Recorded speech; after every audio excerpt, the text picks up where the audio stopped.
السلام عليكم ورحمة الله وبركاته. ازيكم يا جماعة؟ عاملين ايه؟ يا رب تكونوا بخير.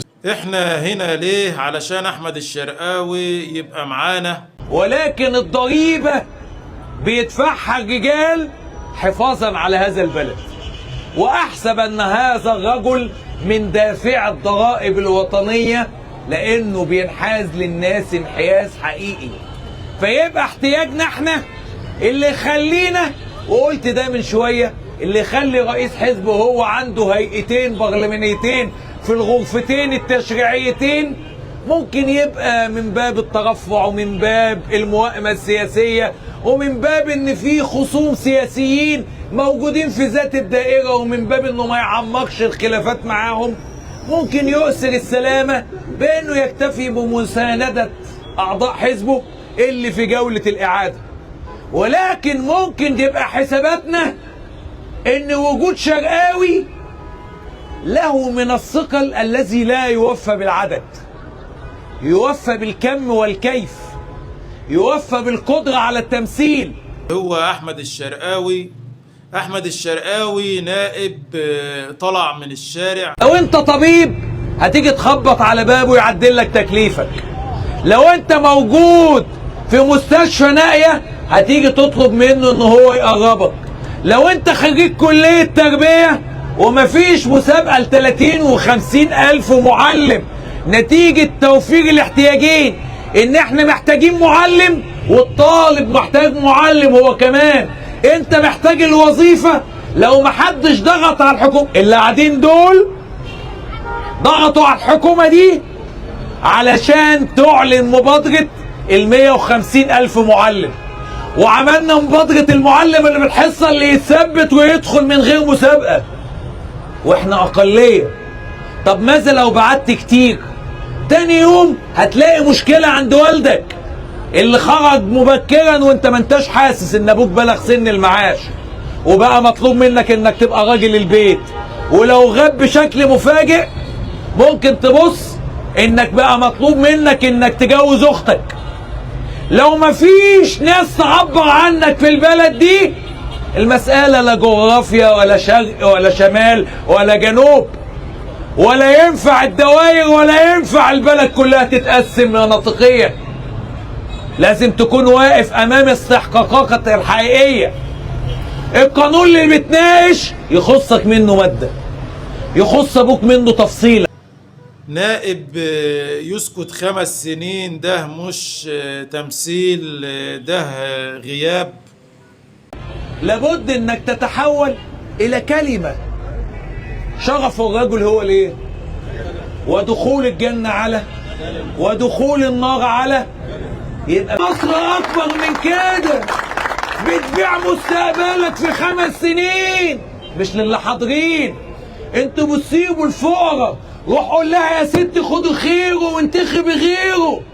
مش هقول لك امنع عنها، سيبها تاخد خيره وتنتخب غيره، علشان بكره ده ما يساويش حبايه الدواء ولا السرنجه اللي في المستشفى ولا الكاني ولا التركب ولا العمليه بتاعت القسطره ولا مريض الكلى ولا رسوم الانتقال. مصر دي اكبر من كل اللي بيرخصوها ويوصلوا علشان يبلعوا لسانهم في البرلمان ومدفيين جيوبهم بفساد محمي بمنظومه، مش فساد عشوائي. محتاج ناس تواجه مواجهه حقيقيه. ما بنقولش الكلام ده بمناسبه الانتخابات، احنا بقالنا 30 سنه بنتكلم الكلام ده وسعينا للتغيير الحقيقي، وراحت مننا الفرصه وما رميناش المنديل، والتقطنا بايدينا كل طرف خيط في نهايته نور لهذا البلد. احنا جايين ومصرين وهنقعد معاكم لغايه يومين التصويت علشان نوعي. دورنا التوعيه، وفي الاخر انتوا اللي هتختاروا. انا واثق في انه المنصوره بقيمتها بتاريخها برجالها بنسائها بشيوخها بشبابها مش هتتبنى الا بيكم.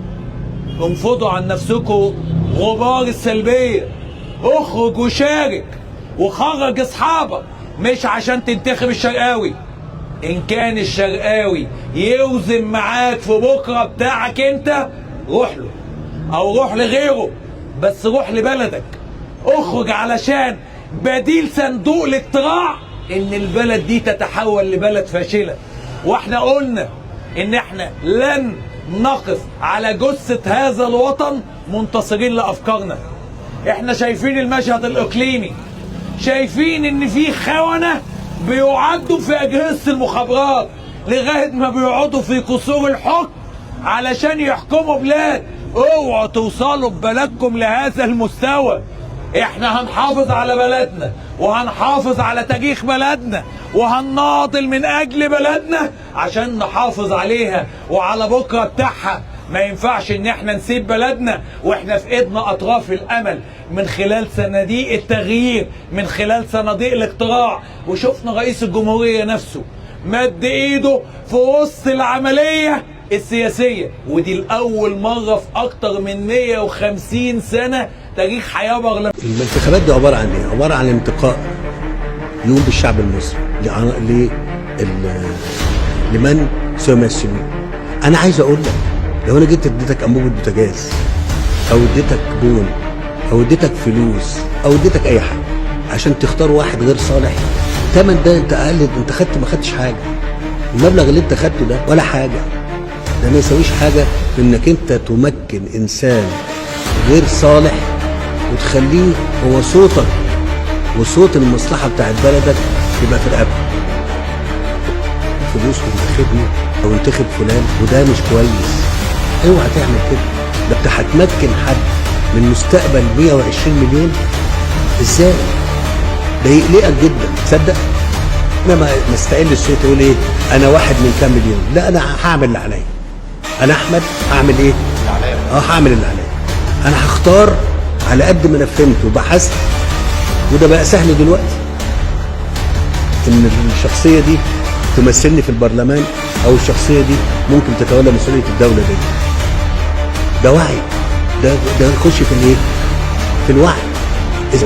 الوعي مش كلمه محدوده تطلق على موضوع وتترك باقي الموضوعات. لا، الوعي هو عبارة عن فهم عام مناسب للشخصية تجاه قضايا مجتمعه، قضايا دولته، قضايا أسرته، قضايا هو الشخصية.